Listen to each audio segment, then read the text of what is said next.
Welcome to Mansplaining, a podcast about the interesting things you can discover if you just take the time to learn.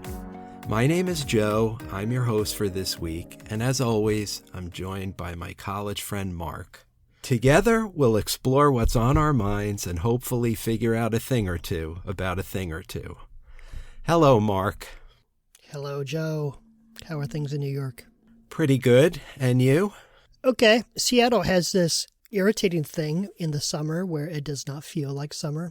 Like, you really have to get into nearly August before it starts to feel like summer. And even then, we sometimes have misty, cold mornings. Right. So I'm kind of looking forward to the summer, even though it is currently July 23rd.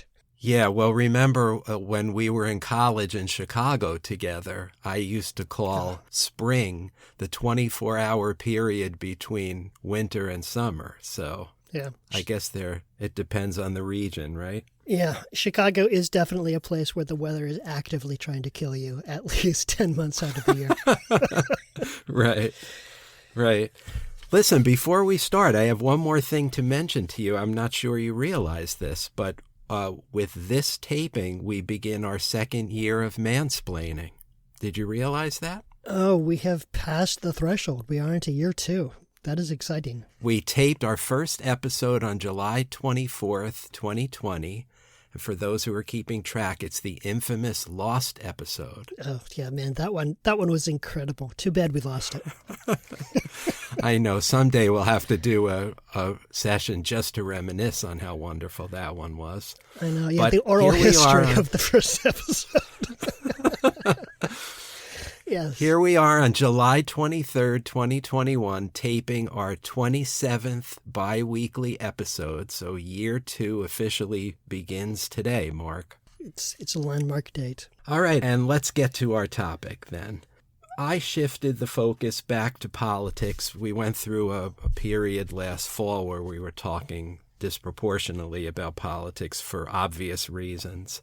But I wanted to move the focus back to a political question about what seems to me an unbelievably arcane procedure that just happens to have outsized importance in our country right now, and that is the filibuster in the U.S. Senate. And the fate of the filibuster in particular.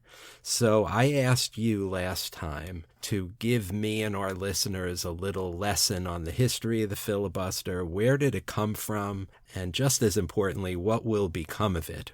What did you find? I found a very detailed and hard-to-trace story. This was a tricky one to track down. And I am holding it against you, Joe, that your question forced me to read a New York Times op-ed written by Mitch McConnell, which I otherwise would have carefully avoided. Oh, my gosh. I'm sorry. But let's begin at the beginning.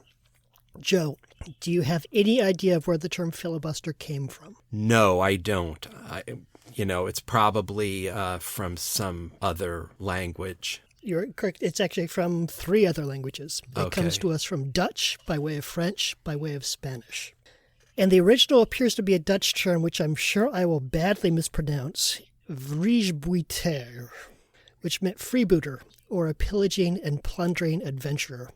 And this became a loanword in French, what was pronounced filibustier, and meant pirate.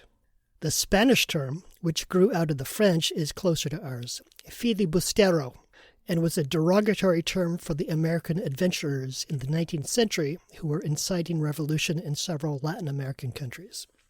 It was first used in this country in the mid to late 19th century in the sense that a filibuster hijacks or perhaps plunders the political process. That alone is very instructive, I think, that the etymology of this name is just unabashedly pejorative, pillaging, plundering, lawless pirates, basically, are the people who are the custodians of this practice. Yeah, people have hated the filibuster from the moment that the filibuster came to be. So that's a single thread going back through this nation's history. But one thing you'll often hear from defenders of the filibuster is that it was part of the Founding Fathers' intent to protect minority interests. And I know I heard this in high school. My history teacher specifically called out the filibuster as one of the constitutional protections against the, quote, tyranny of the majority, unquote. Right. And as I mentioned, the Mitch McConnell op-ed, he's made extensive use of filibusters or the threat of filibusters, and he wrote an op-ed for the New York Times that argued this point, quoting Thomas Jefferson and James Madison in support of his point of view.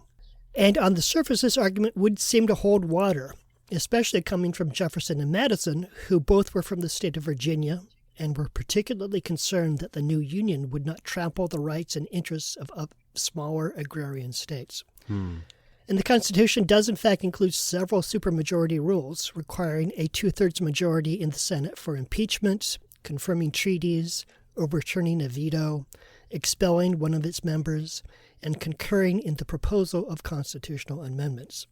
However, if that was the founders' intent, that a supermajority should also apply to cutting off debate, it's curious that the Constitution they drew up assumed that a simple majority should be enough to decide an issue. When the House and Senate got started in 1789, they both had what is known as a previous question motion. This was inherited from the British Parliament by way of Robert's Rules of Order, and it's a parliamentary procedure that allows debate to be cut off if a simple majority chooses to do so, after which the bill would be subject to a majority vote. It is limited, however. For instance, the previous question rule doesn't allow you to interrupt a speaker. You have to wait your turn. And if that speaker is especially long-winded, you might be waiting for a very long time. But both chambers at the time were small, and they managed to conduct their affairs without anything going off the rails. It wasn't until decades later that the filibuster developed as a political tactic. And in the Senate, it was worsened by a mistake made by someone who's recently become pretty notorious. Pop quiz, Joe. The father of the filibuster was one of our more obscure founding fathers until just recently. Do you know who that was? Oh, boy.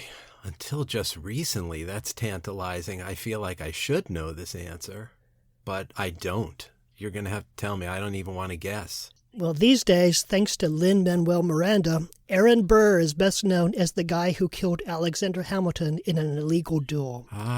In 1805, he was the sitting vice president, presiding over the Senate. And in fact, at this very moment, he was under indictment for the murder of Alexander Hamilton, and he had the bright idea to clean up the Senate rulebook. He singled out the previous question motion as a redundancy. And in his defense, at the time, majorities in neither chamber used the previous question motion very often. It had only been used in the Senate one time in the previous 4 years. So the Senate was convinced to eliminate the rule in 1806, but they didn't follow up by creating a new rule for ending debate. And this inadvertently made the filibuster possible, because now there was nothing in the Senate rulebook that you could use to force an obstructionist minority to sit down and vote. They could just keep on talking indefinitely. So if you already didn't like Aaron Burr because he killed the hero of Hamilton, the fact that he was also the accidental father of the Senate filibuster probably doesn't make you feel any better about his legacy. Yeah, that's certainly true. It wasn't until 1837 before senators started using the filibuster to block legislation that they didn't like. And even then, it was pretty rare. In the lead up to the Civil War, for instance, Northern senators simply avoided introducing any legislation that would be controversial in the slave states because they knew that it would be filibustered if they tried. Meanwhile, over the House, things were different. The Senate size is fixed, 2 senators per state, but the House grows as the population grows, and the U.S. was growing rapidly. The House doubled in size over its first 20 years of existence, and this forced that body to deal with large, unruly debate sessions, a problem that the Senate simply didn't have. The filibuster was a known feature in the House, with representatives talking for several hours at a time to obstruct the proceedings. In 1811, though, the House amended its rules to allow a simple majority to shut down debate and put the bill to a vote. And in 1841, they followed up with a rule that limited the time a legislator could speak on a single issue to 1 hour. After this, the House of Representatives was effectively filibuster-free. The Civil War and Reconstruction presented the first set of issues, slavery, civil rights, and voting rights, on which the two parties were deeply divided and compromise seemed impossible. So it's not surprising that the filibuster became a pretty common tactic in the 1880s. And at the time, remember, there was no limit on the filibuster. If you had the stamina and some allies, you could keep it going indefinitely. It wasn't until 1970 that the Senate adopted a two-track procedure that allowed other Senate business to proceed while a filibuster was in progress. Prior to this, every single piece of legislation could be held hostage by a sufficiently determined minority.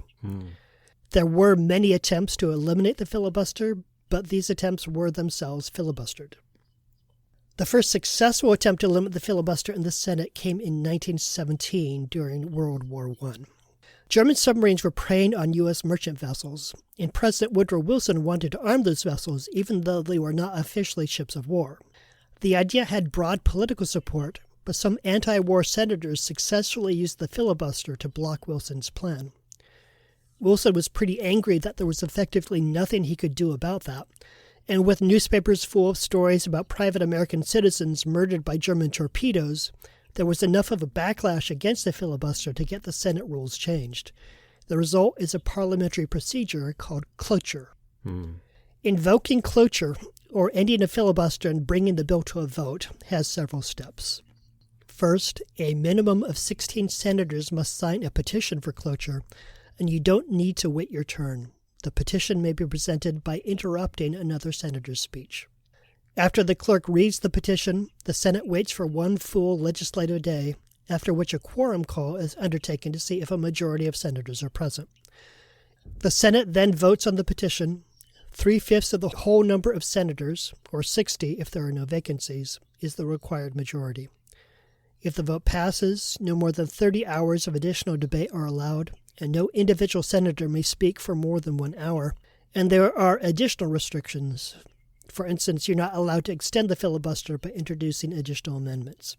If popular opinion was against the filibuster in 1917, in 1939 it got a boost by way of a movie called Mr. Smith Goes to Washington. In the movie, a noble junior senator, played by Jimmy Stewart, uses the filibuster as a last-ditch tool against his corrupt rivals. I had some pretty good coaching last night, and I find that if I yield only for a question or a point of order or a personal privilege, that I can hold this floor almost until doomsday. In other words, I've got a piece to speak, and blow hot or cold, I'm going to speak. And his solo effort is so heroic that good triumphs in the end. You think I'm licked? You all think I'm licked? Well, I'm not licked. And I'm going to stay right here and fight for this lost cause, even if this room gets filled with lies like these. And the Taylors and all their armies come marching into this place. Somebody will listen to me. In practice, though, the filibuster has been used for less noble means. So, second pop quiz, Joe. Do you know who holds the all-time record for longest one-man filibuster in the U.S. Senate? That I believe I do know. I think it's Strom Thurmond in the 1950s. Am I right? You are correct. Strom Thurmond in 1957 filibustered for 24 hours and 18 minutes in an attempt to block that year's Civil Rights Bill. It did ultimately pass. Coming after Brown versus Board of Education in 1954, it set up a commission on civil rights to investigate complaints that black people were not being allowed to vote, and established a civil rights division within the Department of Justice. And previously, the filibuster, or the threat of a filibuster, had been used successfully to block civil rights legislation on numerous occasions. In 1946, for instance, 5 Southern Democrats kept a filibuster going for weeks to successfully block the creation of a permanent Fair Employment Practice Committee that would have worked to prevent discrimination in the workplace. And between 1907 and 1962, the Senate tried to invoke cloture 11 times and failed every time, so the filibuster was a very effective tactic to hold back reform. Right. My biggest question about the filibuster, my biggest confusion, is about its efficacy over the years. What I hear you saying is that the filibuster has been used successfully in some cases and unsuccessfully in others. And the Strom Thurmond case is instructive for my question because he filibustered for over 24 hours to stop the Civil Rights Act of 1957, and he was unsuccessful. So basically my question is, was the goal of the old-time filibuster, the Jimmy Stewart filibuster, was the goal of that to actually block bills from consideration or a vote, or was it simply to temporarily impede a bill and bring attention to the issue to serve the minorities, talking points. It was a combination of a sincere attempt to block legislation, basically through a campaign of harassment. But there's also a significant element of theater there.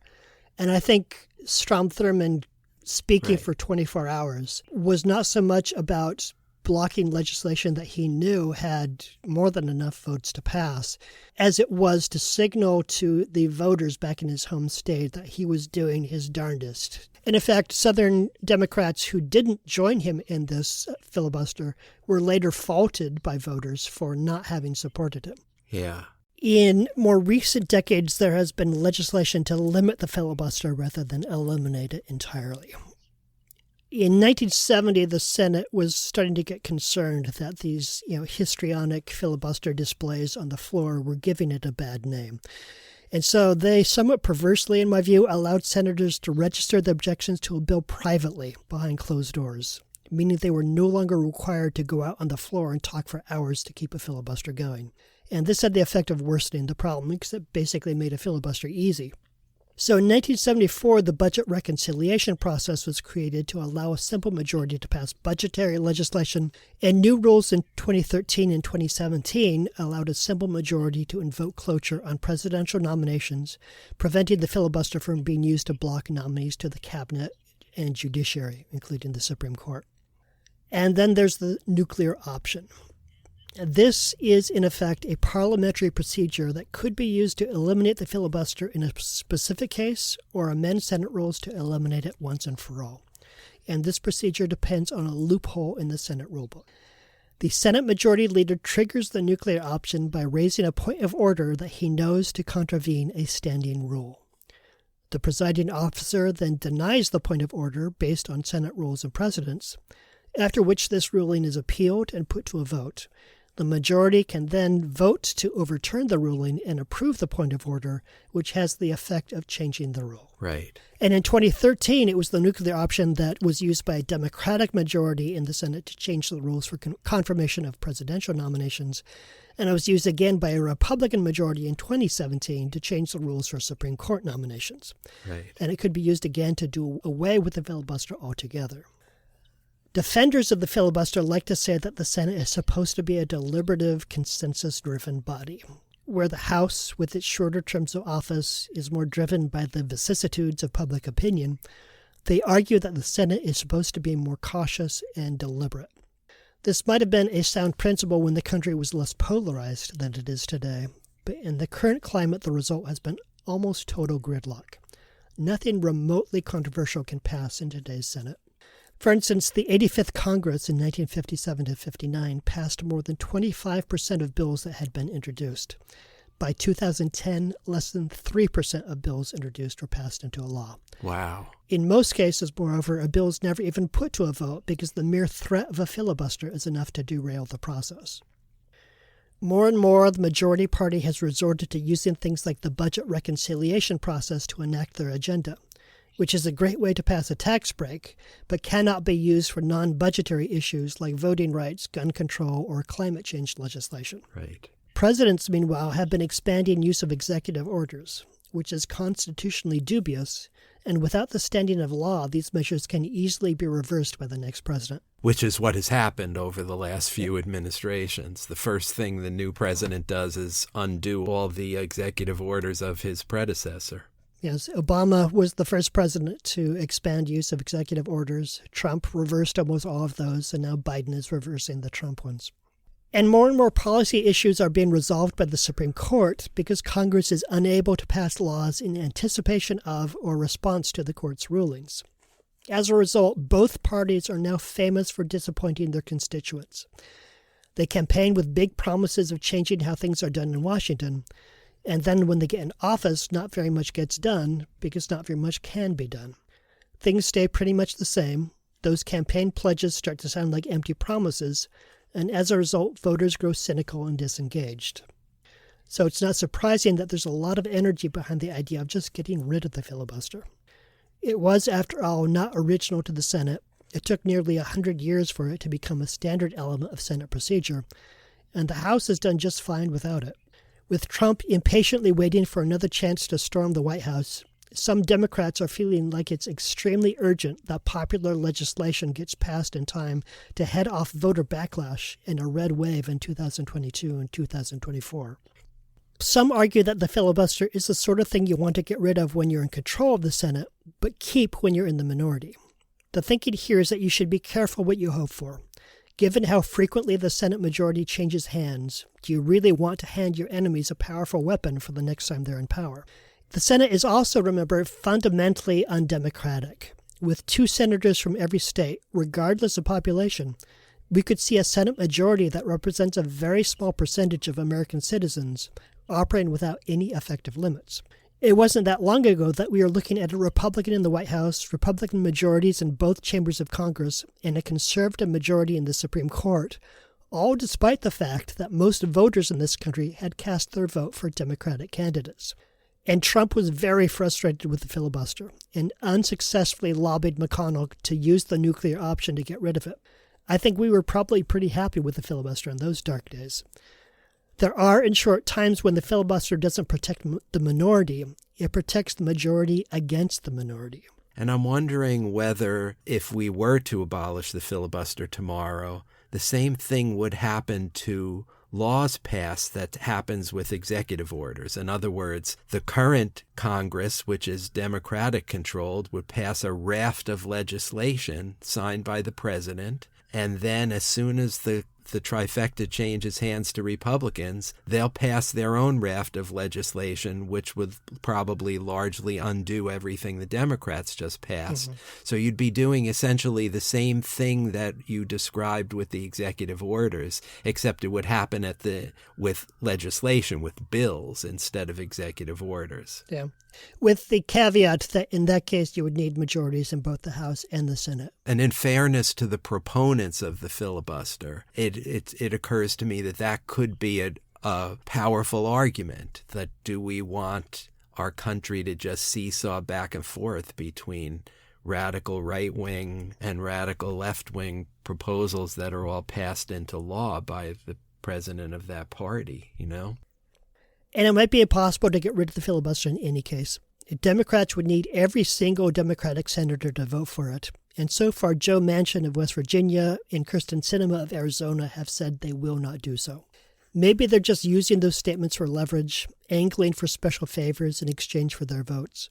But it's also possible that, having been elected from red districts, they understand their only road to re-election is to act like Republicans in Democrats' clothing. But let's imagine that the votes are there. Should we get rid of it? In my mind, it's a split opinion. Ultimately, I do come down on the side of getting rid of it. It's a fundamentally undemocratic procedure that's been used more often for bad than good. And I think that as a democracy, we're better off with fewer undemocratic procedures. I have serious misgivings, though, about what might be the unintended consequences. And if there's one lesson from the history of the U.S. Senate, I think the one thing we can be certain of is that there will be unintended consequences. What do you think? I believe the ultimate reason for getting rid of the filibuster right now is that the time demands it. The time we're living in demands it. I think when Republicans get the trifecta, their track record in recent years has been either reactive or like same old, same old. So in other words, Trump becomes president, the Republicans get the trifecta. The two things they want to do is abolish Obamacare, which they're ultimately unsuccessful in doing because they're such bumbling idiots, right? But that's reactive. Get rid of something the other guy did. Or same old, same old. The one substantial bill they did pass was, guess what? A tax cut for millionaires and billionaires, right? So that's what they're interested in doing when they have the reins of power. What Democrats are interested in doing is passing new initiatives to address the problems in this country, like the Green New Deal or portions of it, or infrastructure, things that actually address gaping wounds that exist right now in this country. Those things are so much more important in my mind than the reactive or same old tactics of the Republicans, that we actually need to abolish the filibuster, because if we don't, then we're not going to make any forward progress on the gigantic things that we need to do right now. And to me, that's ultimately the trump card about why the filibuster needs to be amended or abolished now. You make a good point, and it occurs to me that might have been why McConnell did not do what Trump wanted him to do, which was use the nuclear option and get rid of the filibuster. Because McConnell, as the leader of the entrenched, do-nothing right wing of the Republican Party, is deeply committed to a Senate that essentially does nothing except pass tax cuts. Yes. And they can pass tax cuts with the budget Yes. reconciliation process. They don't need a filibuster or a lack of a filibuster to do that. Right, and also for all his flaws, the Dr. Evil stuff with McConnell, he's a shrewd politician who knows where the wind is blowing, and I think he knew in his heart of hearts that Trump was going to lose the next election. So let's not do anything drastic that will be enjoyed more by the Democrats who follow us into power than by us in the 5 minutes we have left. But I want to, the second big thing I wanted to talk about has to do with what you just mentioned about McConnell's mission being to block legislation. And that is, I think there's a larger Republican project, so to speak, that's been going on ever since the Reagan era. And that this recent spate of filibustering is part of that Republican project to make government not work. Right? So Grover Norquist, the tax activist, has that famous quote about his goal was to get government down to the size where we can drown it in the bathtub. Remember that quote? I think that Congress not passing any substantive legislation besides naming post offices, right? It serves that Republican goal.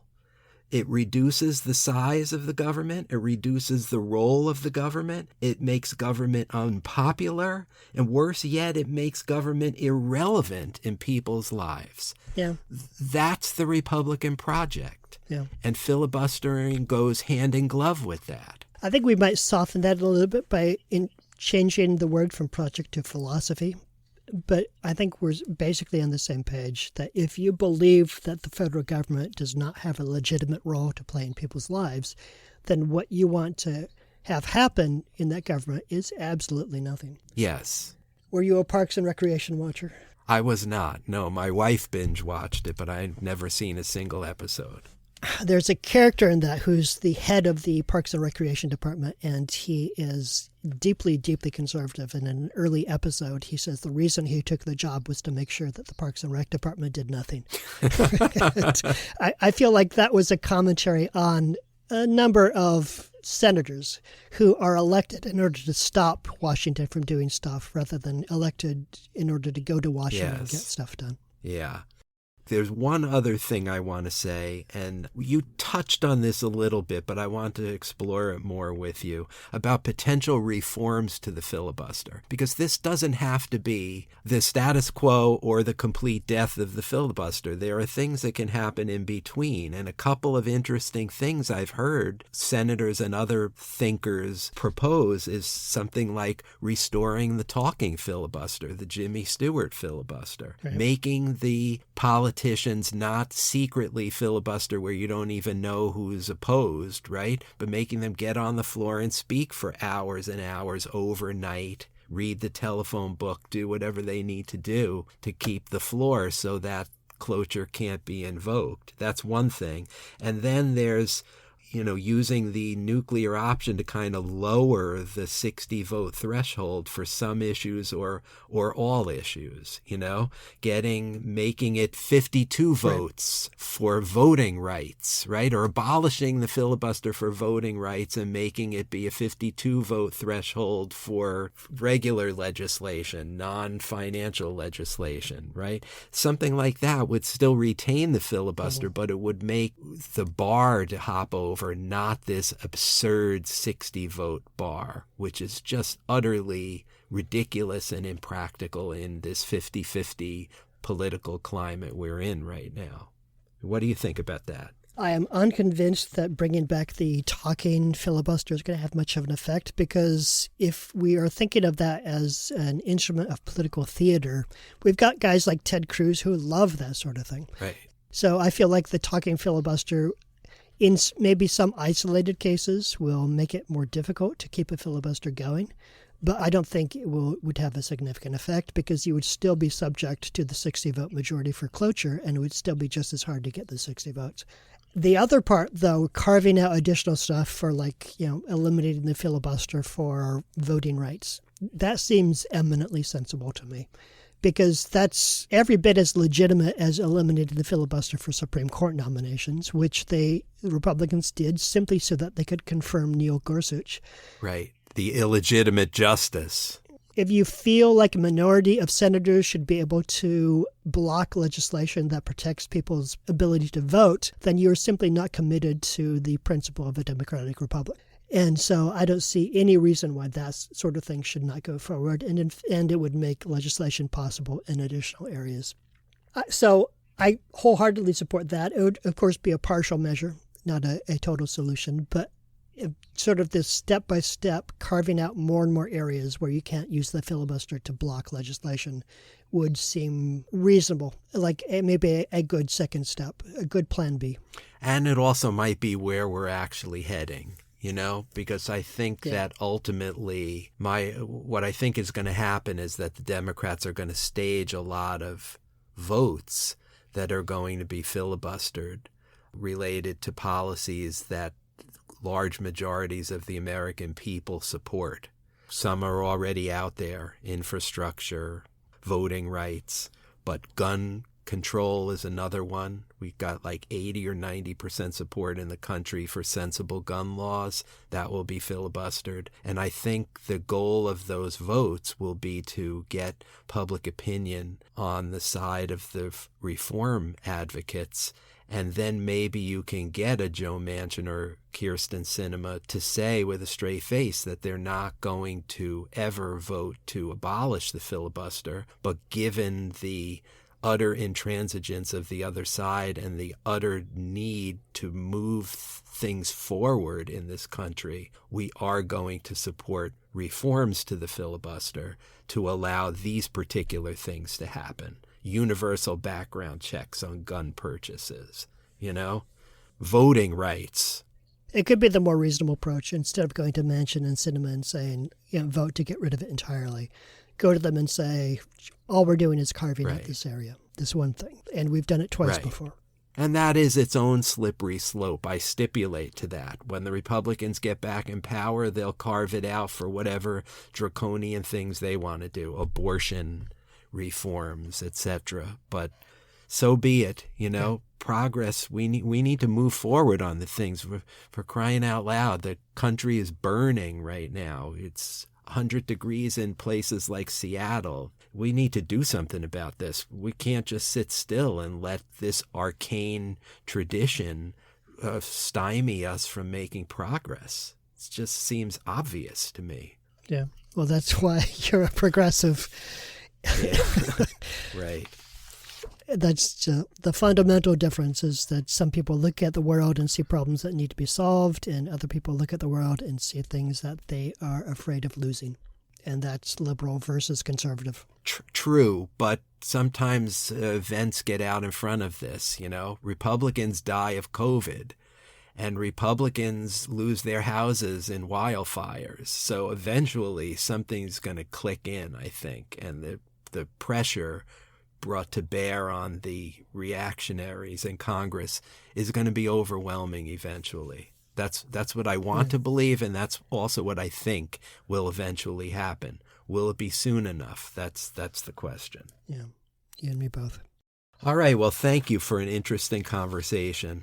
Do you have a question for me for next time? I do. Your question this week brought us down to Earth, so I'd like to send us right back into space again. Which is to say, space exploration. Ooh. Some people would say that it's our national shame that we landed a man on the moon, and then instead of going on to Mars and beyond, we just stopped. The reason for that, of course, is space exploration is very, very expensive, and there are many other things we could spend the money on. So my question to you, Joe, is there enough benefit in space exploration that national governments should pursue it, probably at the expense of competing priorities, or should we allow people like Jeff Bezos and Elon Musk to privatize space? Ooh, great question. And this is something I'm really interested in my private life, too. So I'll enjoy researching this. Okay. I look forward to what you find. Okay, folks, if you like this episode of Mansplaining or want to leave a comment about this or any other episode of this podcast, please go to our Facebook page. It's titled Mansplaining the Podcast, easy to find. We welcome you to like us there. We welcome you to send us feedback, positive feedback, negative feedback, topic, ideas for future episodes. We read it all, and we will respond in due course. But that's all for this edition of Mansplaining. That was Mark. I'm Joe, and we'll talk to you next time. Bye, everybody. That's it for this edition of Mansplaining. Mansplaining is brought to you by Joe and Mark and nobody else. Thank you for hanging out with us for a little bit, and we'll see you next time.